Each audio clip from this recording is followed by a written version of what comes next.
Hoy veremos cómo proceder cuando encontramos en el proceso regresivo el cuantificador para todo.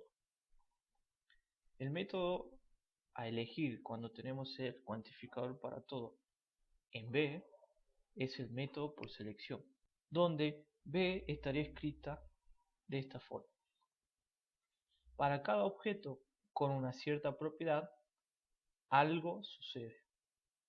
Es decir, hay que tener en cuenta que cuando identifiquemos en el proceso regresivo B, podamos saber cuál es el objeto, la cierta propiedad y qué es lo que sucede. Ejemplo 1. Para cada ángulo t, el seno cuadrado de t más el coseno cuadrado de t es igual a 1. Nuestro objeto es el ángulo t, en este caso no tenemos ninguna propiedad, y ¿qué es lo que sucede? Que esa ecuación se cumple. Tengamos en cuenta que en este modo de escribir en B, lo que algo sucede siempre se encuentra después de la coma. Ejemplo 2. Para todo número real y mayor que 0, existe un real x donde 2 elevado a la x es igual a y.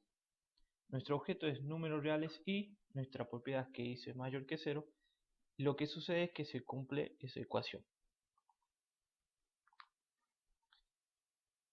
Para el método por selección, nosotros lo que haremos es tratar de demostrar que cada objeto cumple con una cierta propiedad y que esa propiedad logra que algo suceda. En el caso de que tendríamos una lista finita de elementos, podríamos demostrar que algo sucede para cada uno de ellos procediendo de uno en uno. Ahora, en caso de cuando tenemos conjuntos infinitos, esto es imposible. Entonces se podría diseñar, como lo que ven en el diagrama, como una máquina que hace demostraciones. Es decir, tomaríamos un objeto que va a representar a todo el conjunto y la máquina se encargaría de tomarlo uno por uno y demostrarlo que todos cumplen con esta cierta propiedad y que algo sucede al final. Por eso es que se llama esto método por selección, porque vamos a seleccionar un elemento que va a representar a todo el conjunto y a partir de este vamos a demostrar que algo sucede. En este ejemplo dice, para todos los números reales x con x al cuadrado menos 3 por x más 2 que sean menores o igual que 0, x se encuentra acotado entre 1 y 2. Usando el método por selección, escogemos uno de dichos números reales, por ejemplo x', el cual tiene aquella propiedad en este caso que x' al cuadrado menos 3 por x' más 2 es menor o igual que 0. Entonces, trabajando progresivamente, debemos llegar a la conclusión de que para x' algo sucede, es decir, que x' está también acotado entre 1 y 2. Aquí se utiliza el símbolo x' para distinguir el objeto seleccionado del objeto general x.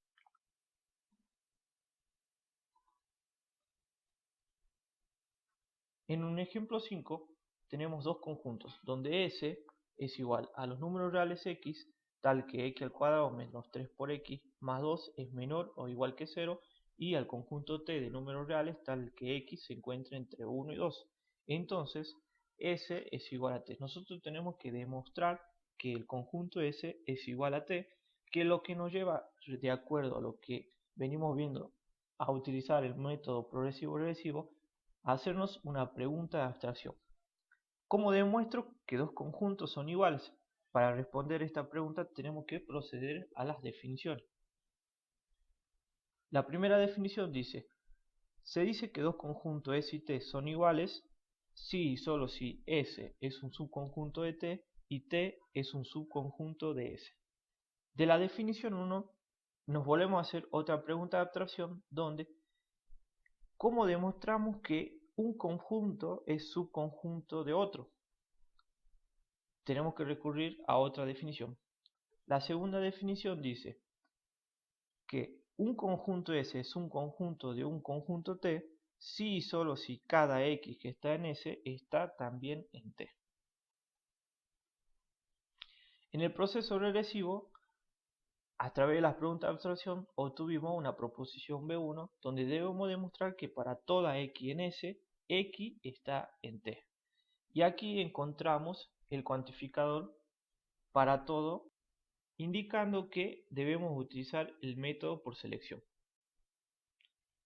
Para hacerlo necesitamos seleccionar un objeto con cierta propiedad y demostrar que algo sucede. Regresando al proceso progresivo, ya que x' está en S, se tiene que cumple con la condición o propiedad de S. Factorizando esta expresión, obtenemos este producto donde x' menos 2 por x' menos 1 es menor o igual que 0. Pero para que esta propiedad sea verdad, vamos a tener dos opciones: que x' menos 2 sea mayor que 0 y x' menos 1 menor o igual que 0. O la segunda opción es que x' menos 2 sea menor que 0 y x' menos 1 mayor o igual que 0. La primera no puede ser posible, concluyendo que x' se encuentra entre 1 y 2, y demostramos así que S es un conjunto de T.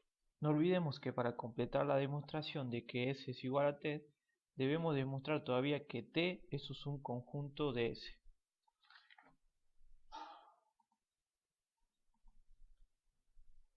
Para aplicar el método por selección necesitamos tomar cualquier objeto con cierta propiedad y concluir que algo sucede. Y siempre tenemos que tener en cuenta de distinguir el objeto seleccionado, en este caso x', del objeto general que se utiliza en la notación de conjunto. Gracias por ver el video y no olviden darle me gusta y suscribirse a mi canal.